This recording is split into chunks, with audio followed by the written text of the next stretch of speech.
हाय दोस्तों, मैं आज आपको डायरिया रोग के कारण, लक्षण और इलाज बताऊंगा और इसमें आपको क्या नहीं देना चाहिए जिससे कि उस व्यक्ति को और काफ़ी दिक्कत बढ़ सकती है।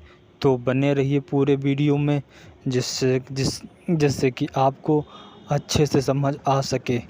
तो जैसे कि यहाँ पे लिखा हुआ है, डाइजेस्टिव सिस्टम की डिजीज़ में डायरिया एक भयंकर प्रकार की बीमारी है जो खाने पीने की गड़बड़ी की वजह से होता है। जब इस प्रकार का खाना को हमारा स्टमक डाइजेस्ट नहीं कर पाता तो इस वजह से अनडाइजेस्ट के कारण वाटर स्टूल का आना डायरिया कहलाता है। अब चलिए हम इनके कारणों को देखते हैं कि यह किन किन कारणों की वजह से होता है। तो आप बने रहे पूरे वीडियो को देखें, वीडियो को स्किप ना करें जिससे कि आपको छोटी छोटी बारीक चीज़ें आपको समझ आ सके। तो जैसे कि यहाँ पे लिखा हुआ है, डायरिया का मोस्ट कॉमन कारण वायरल इन्फेक्शन होता है और इसके अलावा और कारण इस प्रकार हैं, बैक्टीरियल इन्फेक्शन और डाइजेस्टिव प्रॉब्लम। और चौथा, जैसे कि यहाँ पे लिखा है, डाइजेस्टिव सिस्टम से रिलेटेड कोई डिजीज़ जो कि स्टमक, स्मॉल इंटेस्टाइन तथा कोलिन को इफ़ेक्ट करती है। और पांचवा, लीवर डिजीज़ या यकृत जिसको कहते हैं।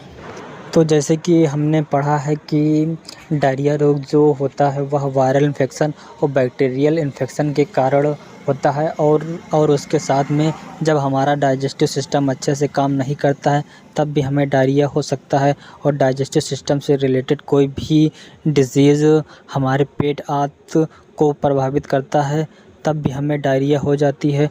और जैसे कि पांचवा लीवर डिजीज़ में भी हमें डायरिया हो जाता है। तो इन सब कारणों की वजह से हमें डायरिया होता है। तो अब चलिए हम इनके लक्षणों को देखते हैं कि यह डिजीज़ जब किसी व्यक्ति को होता है तो हमें उसमें क्या क्या लक्षण दिखाई देते हैं। तो चलिए आगे देखते हैं। तो जैसे कि यहाँ पे लिखा हुआ है, पेन, एब्डोमेन एंड क्रैम्प, पेट में दर्द और मरोड़। और दूसरा, जैसे कि पेशेंट को लूज़ मोशन होता है। और तीसरा, जैसे कि अधिक प्यास लगती है, इंक्रीजेड थर्स्ट। और जैसे कि चौथा, वीकनेस, काफ़ी कमज़ोरी आ जाती है। और जैसे कि पांचवा लिखा हुआ जी घबराना व उल्टी। तो हमें उस व्यक्ति में यह सब लक्षण दिखाई देते हैं। तो जैसे कि लिखा हुआ कि उसके पेट में दर्द और मरोड़ काफ़ी ज़्यादा होने लगती है और उस व्यक्ति को लूज मोशन, बार बार डायरिया हो जाने के कारण उसको बार बार लेटरिन लगती है। और तीसरा, जैसे कि उसको बहुत ज़्यादा प्यास लगती है क्योंकि वो लूज मोशन जब होगा तो उसको पानी की कमी होती है, तो पानी की कमी होने के कारण उसको बार बार प्यास लगती है। और चौथा, जैसे कि वीकनेस, तो उस व्यक्ति को बहुत ज़्यादा कमज़ोरी, वीकनेस मालूम होने लगती है। और जैसे कि पांचवा लिखा है, नोज़िया एंड वोमिटिंग, उस व्यक्ति को जी घबराना व उल्टी, मतलब उस व्यक्ति के जी बहुत ज़्यादा घबराने लगता है और उसको उल्टी भी होने लगती है। तो अब चलिए इसके हम ट्रीटमेंट को देखते हैं कि उस व्यक्ति में हम क्या क्या ट्रीटमेंट देते हैं। तो जैसे कि यहाँ पे लिखा हुआ, डायरिया को हमें समय पर डायग्नोस करके ट्रीटमेंट करने पर मरीज़ जल्द ठीक हो जाता है, अन्यथा मरीज़ की कंडीशन सीवियर हो जाती है। अतः हमें टाइम पर ट्रीटमेंट करना चाहिए। और जैसे कि लिखा हुआ नोट, डायरिया में हमें मरीज़ को गलती से भी दूध नहीं दिया जाना चाहिए। और क्रोनिक डायरिया में हमें पुराने चावल का मूंग दाल की खिचड़ी बनाकर देना चाहिए। डायरिया में हमारी आंत की परत बहुत कमज़ोर हो जाती है जिसके कारण लैक्टोज़ पचाने वाला एंजाइम लैक्टेज कम हो जाता है, जिसके कारण दूध पीने से लैक्टोज़ नहीं पचता है और दस्त बढ़ जाता है।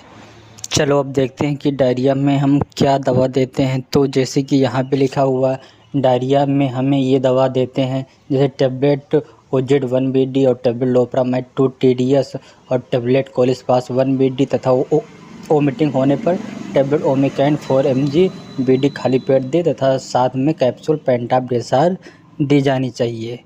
तो अब चलिए देखते हैं इसके साथ में और इंजेक्शन क्या हम देते हैं। तो इंजेक्शन, जैसे कि यहाँ पे लिखा हुआ है कि अगर इससे आराम ना मिले तो injection Flagyl 100 mg BD IV तथा इंजेक्शन एमिकासिन 500 mg BD तथा ओमिटिंग लिखा हुआ, ओमिटिंग के लिए इंजेक्शन इमसेट BD तथा अगर फ्लूइड लॉस हो तो DNS 500 ml या REL 500 ml दी जानी चाहिए। तो जैसे कि आगे लिखा हुआ है कि नोट डायरिया में हमें यूरिन आउटपुट का पूरा ध्यान दें। और नोट ये जानकारी सिर्फ मेडिकल फील्ड से जुड़े हुए लोगों को समझाने के लिए बनाया गया है तथा दवा आप खुद से इस्तेमाल न करें।